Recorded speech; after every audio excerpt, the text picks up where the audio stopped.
This aircraft is historical proof that sometimes it's not a smart idea to be fast as Apologies, I'm trying out a no swearing policy, and I hate it.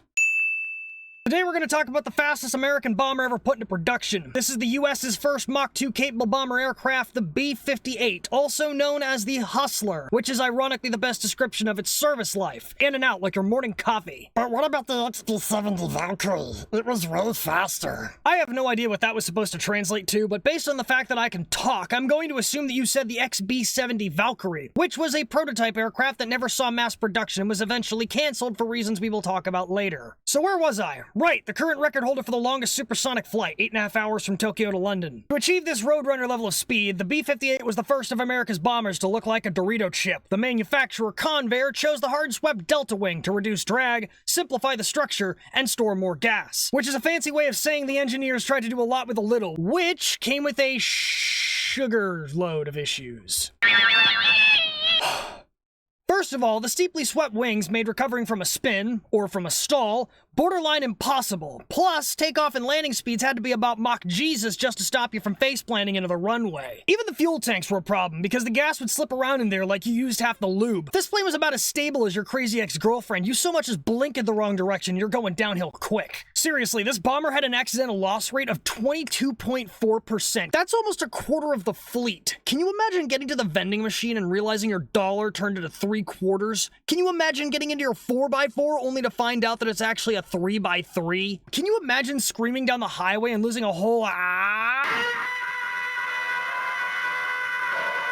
I'm gonna lose my friggin' mind. Just like the Air Force when they realized nearly a quarter of their planes were turning into danger playgrounds all on their own. And it's not like you could just go to Walmart and get more of these things. Thanks to a metric ton of technological innovations like aluminum honeycomb panels, ejection capsules, moving spike inlets for its 4 J79 engines, and electronic controls with voice warnings, this thing was expensive as balls. Let me put this into perspective for you. 2 air wings of 39 B-58s cost as much to maintain as 6 air wings of 15 B-52s. Between being high maintenance and requiring special care in the hangar room, a Hustler cost almost $400 more per flight hour than a Stratofortress. In 1960s dollars, that's almost $4,000 worth today. And when you adjust that to the 78 planes in the US fleet, that means the B-58s were outspending the B-52s by almost $312,000 per hour. Assuming that these planes were flown for 150 hours a year for its entire 10-year service life, that's over 1,000 average homes. That is an entire Cold War city. And that's just the increase over the B-52. The entire program cost in today's money was $24 billion.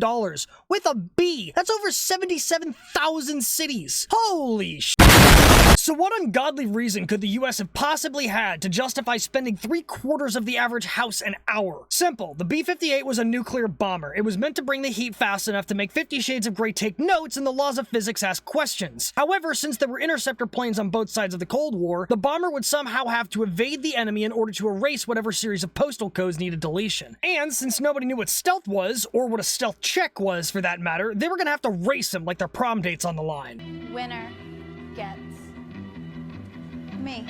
In order to make the plane as fast as nitrous gas, one of the things they had to do was decrease the fuselage size. This is because in order for a plane to break the sound barrier, an aircraft's fuselage should have a relatively small frontal profile. This helps to reduce the size of the wake left in the freestream air behind it, which is a low-pressure region trying to suck the plane backwards, which everyone just calls drag. So, now that you know why drafting works in racing, the problem with reducing the size of the shaft is you can't fit as much gas in it. So naturally, you're not going to fly very far, which is kind of an issue given that, you know, the Soviet Union is on the other side of the planet. So how do you fix this? Easy. You take the extra gas you need and stick it on the outside of the plane in a tank. And hey, while you're at it, since the plane doesn't have a bomb bay and we gotta stick the nuke to the outside anyways, just stick the nuke in the same tank. There's fewer moving parts to worry about and you can save on drag force everywhere you go. 2 problems with this. 1, you can't ditch the fuel tank to reduce drag and stay quick until you get to your target. 2, the condom could break on the giant Freedom Dong and fuel leaks into the nuclear warhead. This happened multiple times before they replaced it with a new pod that fixed both both of these issues. However, there's a reason I use the word giant. I mean, look at this thing. It's definitely not average, which means it also adds a definitely not average amount of drag. Should be fine though. The air at the altitude the B-58 would fly at should be thin enough for drag to not be an issue, right? Wrong, because almost immediately after entering service, all US bombers were required to change mission profiles. This was due to the advent of the Soviet SA-2 surface-to-air missile, which had actually showed up just before the B-58 and quickly became recognized as a major threat very early on. As a result, the Hustler would be retasked with taking its mushroom-tipped Freedom Pod and running low-level penetration missions.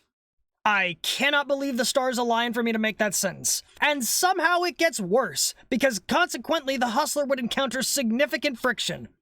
Guess it should have used the other half of that loop. Due to the lower altitude flight path causing more drag force, the already less than desired fuel consumption and range of the aircraft got significantly worse, and it wasn't able to reach supersonic speeds at all. This completely eliminated all of the advantages of the B-58, which was the only thing that kept the politicians and higher-ups from seriously looking at that 3/4 of a house per hour increase over bombers like the B-52, which adapted far more readily to the new mission requirements. And then these issues were even further compounded with the fact that the B-58 was about as flexible as your lower regions in the mood because it was completely restricted to slinging around the Freedom mushrooms. While the Air Force did add more external hardpoints later on to allow the Hustler to carry more weapons, those weapons were all nuclear gravity bombs. It never received the ability to carry air-launched weapons or conventional drop munitions. And this degree of impotence kinda sucked in particular, because one of the munitions the B-58 was being examined to use were early anti-satellite missiles, you know, that thing an Air Force F-15 threw out in 1985 to flex on the Soviet Union. I'm trying to tell you that one of the coolest fighter jets ever almost got its kill stolen by a nuclear bomber 2 decades in advance. Look, I just came here to take a dump on an American airplane for once, and instead I found out that I've been blueballed without even knowing about it this entire time. I